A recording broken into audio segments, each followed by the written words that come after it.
Hier zeige ich, wie man die Sprachdateien auf der Jumper T-Lite-Funke installiert. Außerdem mache ich ein paar Grundeinstellungen und aktualisiere ich die interne Multimodul-Firmware. Für die Sprachdateien benötige ich eine MicroSD-Karte mit mindestens 512 Kilobyte.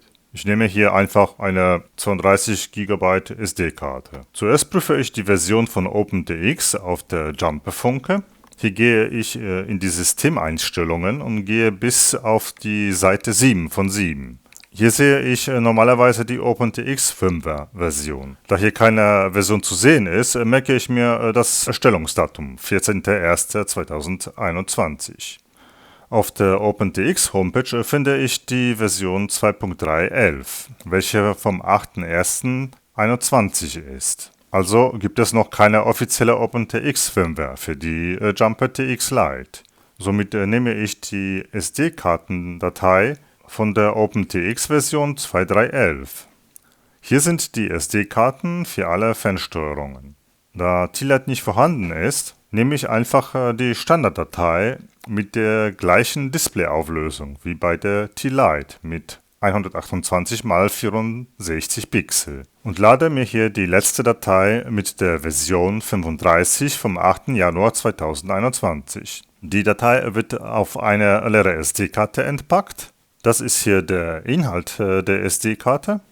In dem Ordner Firmware werden neue Firmware-Dateien abgelegt. Unter Models findet man die gesicherten Modelle. Die Datei OpenTX SD-Card beinhaltet die Version der SD-Karte. Legst du eine falsche SD-Karte zum Beispiel in die Funke, dann wird hier eine Warnmeldung ausgegeben. Unter Scripts liegen alle Lua-Skriptdateien, unter anderem auch der Ordner mit allen Tools, der auf der Funke und der Systemeinstellung auf der ersten Seite zu sehen ist. Und zuletzt unter Sounds findet man alle Sprachdateien mit verschiedenen Sprachen wie Deutsch, Englisch, Spanisch und so weiter. Ich möchte hier direkt auch die Firmware von dem intern eingebauten Multisender-Modul aktualisieren. Die aktuelle Firmware findet man bei Downloads auf der Multimodul-Homepage. Links wähle ich das Modul meiner Funke aus, Jumper T-Lite JP4 in 1. Oder eben die kleine Version mit CC 2500 Chipsatz. Kanalreihenfolge wählt man bei Multimodulen immer AETR aus. Lade mir jetzt die Firmware herunter und zusätzlich die Skriptdatei. Die Skriptdatei beinhaltet die Dateinamen der verschiedenen Protokolle und wird auf die SD-Karte in dem Ordner Scripts Tools kopiert. Gegebenenfalls werden die alten Dateien überschrieben. Die Multimodul-Firmware-Datei kommt in den Ordner Firmware. Die README-Datei kann man löschen. Zu beachten ist, dass der Dateiname nicht länger sein darf als 32 Zeichen, da sonst man diese Datei hier auf der Funke nicht sieht. OpenTX mit dem Schwarz-Weiß-Display und 128 x 64 Pixel unterstützt nur maximal 32 Zeichen, also muss die Firmware-Datei umbenannt werden. Ich entferne hier einfach Serial und die Punkte in der Datei. Nun kann die SD-Karte rein in die Jumper-Funke. Beim Einschalten hört man sofort den Lautsprecher.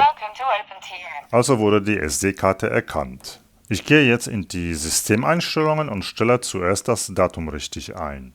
Mit Enter-Taste wird das Editieren aktiviert und mit der Up- und Down-Tasten kann man das Datum einstellen. Nach rechts und nach links springt man mit den Tasten MDL und SYS.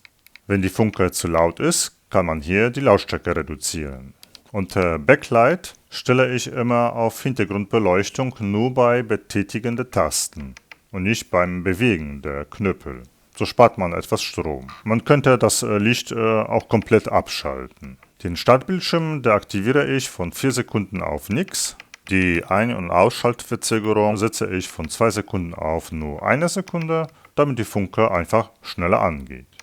Country Code setze ich auf EU, obwohl dieser Parameter bisher von dem internen Multimodul nicht genutzt wird. Und die Sprachdatei kann man hier von Englisch auf Deutsch ändern. Am Ende sieht man noch, dass die Funke die Kanalreihenfolge AETR voreingestellt hat.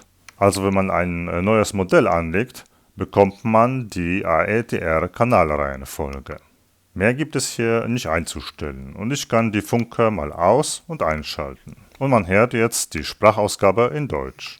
Willkommen bei OpenTX. Als nächstes möchte ich den internen Multimodul aktualisieren. Ich gehe auf die Systemeinstellungen auf die Seite 2, wo der SD-Karteninhalt zu sehen ist, gehe in den Ordner Firmware und klicke auf die Firmware-Datei an. Wähle jetzt Flash Intern Multi und die neue Firmware wird in das interne Sendemodul geschrieben. Zum Testen gehe ich auf ein Modell und wähle hier als den internen Sender Multi aus und sehe sofort, dass hier mein Multimodul die Version 1.3.2.30 hat.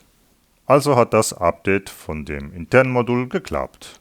Und ich kann sauber hier zum Beispiel meinen FrSky D8-Empfänger auswählen und binden. Das war's. Die Jumper, die Lite ist nun betriebsbereit.